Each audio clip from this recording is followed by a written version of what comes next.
डूबकर मेहनत करो अपने आज पर, कल जब उभरोगे सबसे अलग ही निखरोगे।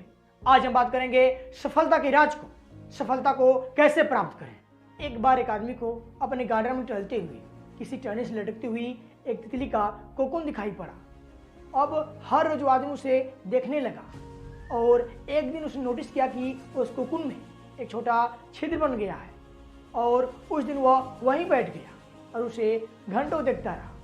उसने देखा कि तितली उस खोल से बाहर निकलने की बहुत कोशिश कर रही है, पर बहुत देर तक प्रयास करने के बाद भी वो छेद से बाहर नहीं निकल पाई और फिर ऐसे शांत हो गई मानो उसने हार मान ली हो। इसलिए उस आदमी ने निश्चय किया कि वो तितली की मदद करेगा और उसने एक कैंची उठाई और कोकून के ओपनिंग को इतना बड़ा कर दिया कि वो तितली आसानी से बाहर निकल सके।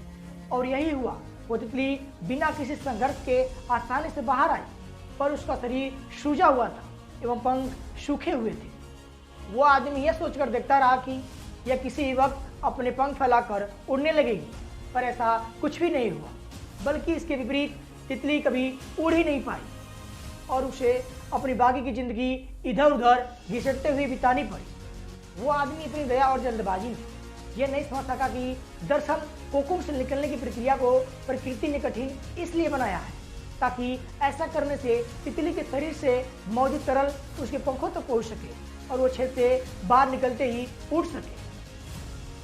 वास्तव में कभी कभी हमारे जीवन में संघर्ष की वो चीज होती है जिसकी सचमुच हमें आवश्यकता होती है। यदि बिना किसी स्ट्रगल के हम सब कुछ पाने लगे तो हम भी एक अपांग के समान हो जाएंगे। बिना परिश्रम और संघर्ष के हम उतना मजबूत नहीं बन सकते जितना हमारी क्षमता है। इसलिए कठिन पलों को सकारात्मक दृष्टिकोण से देखिए। वो आपको कुछ ऐसा सिखा जाएंगे जिससे आप अपने जीवन की उड़ान को पाशल बना पाएंगे। कठिनाई से डरना नहीं, लड़ना चाहिए, क्योंकि कठिनाई वो रास्ता है जो सफलता तक ले जाता है। खो देता है जो वक्त को जिंदगी भर पछताता है, क्योंकि गुजरा हुआ वक्त कभी लौट कर नहीं आता।